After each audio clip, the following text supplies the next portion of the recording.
आप सबको मेरा प्यार भरा नमस्ते। हम पढ़ने जा रहे हैं कक्षा 9वीं विषय हिंदी कृतिका का पाठ 3 रीढ़ की हड्डी, जिसके लेखक हैं जगदीश चंद्र माथुर। आइए पढ़ें लेखक परिचय। सुपरिचित नाटककार जगदीश चंद्र माथुर का जन्म खुर्जा उत्तर प्रदेश में हुआ और शिक्षा इलाहाबाद विश्वविद्यालय से मिली। उनका बचपन में नाटकों का प्रदर्शन आगे चलकर काम आया और वह नाटकों के सृजन में परिणित हो गया। इनके नाटकों में विविधता है, ऐतिहासिकता, सामाजिक व कुछ व्यंग्य प्रधान एकांकियां भी इन्होंने लिखी हैं जो बहुत चर्चित हैं। इनकी प्रमुख कृतियां हैं कोणार्क, दशरथ नंदन, शारदिया, पहला राजा, भोर का तारा, ओ मेरे सपने आदि। आइए पढ़ें पाठ परिचय। वक्त में बहुत परिवर्तन आ चुका है। समाज में नारी का उत्थान हुआ है, किंतु आज भी सामाजिक कुरीतियां पूर्णतया दूर नहीं हो सकी हैं। नारी शोषण आज भी हमारे समाज में ज्वलंत समस्या बनी हुई है। कितनी भी पढ़ी लिखी व सक्षम नारी हो, पुरुष उसे हीन समझता है। विवाह के समय नारी के गुण आंके जाते हैं, परिवार की आय को जांचा जाता है तथा दहेज का परोक्ष अथवा गुप्त संकेत तो अवश्य ही होता है। इसी प्रकार की समस्या को उजागर करती हैं ये एकांकी। रूढ़िवादी मानसिकता पर प्रहार तथा स्त्रियों की आत्मविश्वास व साहस की सराहना इसका उद्देश्य है। प्रस्तुत एकांकी के पात्र इस प्रकार हैं। उमा लड़की है जिसके माध्यम से लेखक अपने पाठ का उद्देश्य रखता है। रामस्वरूप उमा के पिता हैं। प्रेमा उमा की माता है। रतन इनके घर का नौकर है। शंकर लड़का है जो उमा को देखने आया है। गोपाल प्रसाद शंकर के पिताजी हैं।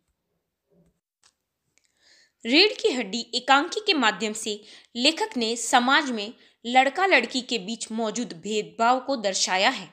आइए देखें रीढ़ की हड्डी पाठ में क्या दिया हुआ है। सर्वप्रथम बाबू राम स्वरूप अपने नौकर के साथ मिलकर अतिथि कक्ष की सज्जा में सुधार करते हैं। नौकर चादर की बजाय धोती मांगता है, जिससे मालकिन प्रेमा गुस्सा होकर स्टेज पर पहुंच जाती है। नौकर को चादर लाने का आदेश देकर प्रेमा अपने पति को बताती हैं कि उमा शादी के लिए जरा भी उत्साहित नहीं है। न वह चेहरे पर पाउडर लगाना चाहती है और न ही साड़ी बांधने को तैयार है। रामस्वरूप पत्नी से कहते हैं कि उमा को संभालने की और उसे तैयार करने की जिम्मेदारी उसकी ही है, पर पत्नी पति पर आरोप लगाती है न वे उसे अधिक पढ़ाते और न वह ये दिन देखने को मिलता। उसका केवल एंट्रेंस पास करना ही काफी था। रामस्वरूप गुस्सा हो जाते हैं और कहते हैं कि वह उसकी पढ़ाई लिखाई की चर्चा क्यों कर रही है। उनके अतिथि गोपाल प्रसाद यूं तो वकील हैं, सभा सोसाइटी में जाते हैं, पर बहू कम पढ़ी लिखी हो ही वही चाहते हैं। बेटा बीएससी करने के बाद मेडिकल कॉलेज में पढ़ रहा है, पर पत्नी वह भी कम पढ़ी लिखी ही चाहता है। नौकर को मक्खन लाने भेज रामस्वरूप मेहमानों का स्वागत करते हैं। औपचारिकता समाप्त होने के पश्चात बातचीत का सिलसिला चालू हो जाता है। पता चलता है कि लड़का पढ़ाई में मार्जिन रखता है। दोनों अपनी बातचीत में पुराने जमाने को अधिक आकर्षक बताते हैं। उनका कहना है कि उनके जमाने का मैट्रिक पास भी आज के एमए पास से अच्छी अंग्रेजी जानता है। दोनों एक दूसरे की बात का समर्थन करते हैं तो शंकर ही करके हंसता है। तभी गोपाल प्रसाद बिजनेस की बात पर आने को कहते हैं। एक बार तो रामस्वरूप चौंकते हैं, पर बात समझकर कमरे से चाय की ट्रे और नाश्ता लाने चल देते हैं। गोपाल प्रसाद अपने बेटे शंकर को कहते हैं कि हैसियत तो ठीक लगती है, देखते हैं लड़की कैसी है।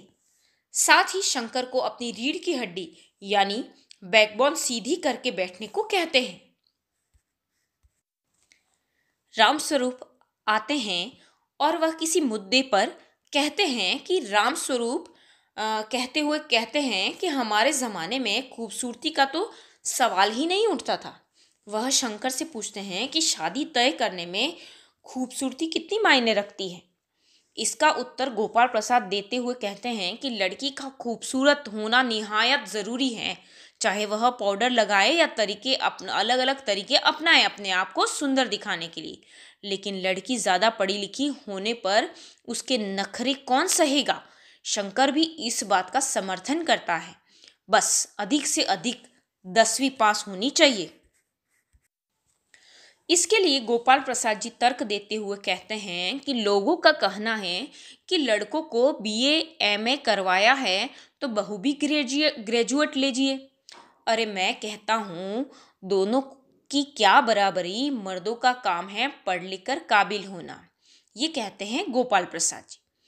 अगर औरतें भी अंग्रेजी अखबार पढ़ेंगी, पॉलिटिक्स पर बहस करेंगी तो घर कैसे चलेगा, घर का काम कौन करेगा।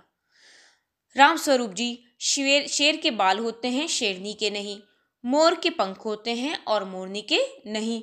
ऐसी ही कुछ बातें केवल मर्दों को ही शोभा देती हैं, जैसे ऊंची तालीम देना। ये बात सभी लड़के के पिता यानी गोपाल प्रसाद करते हैं।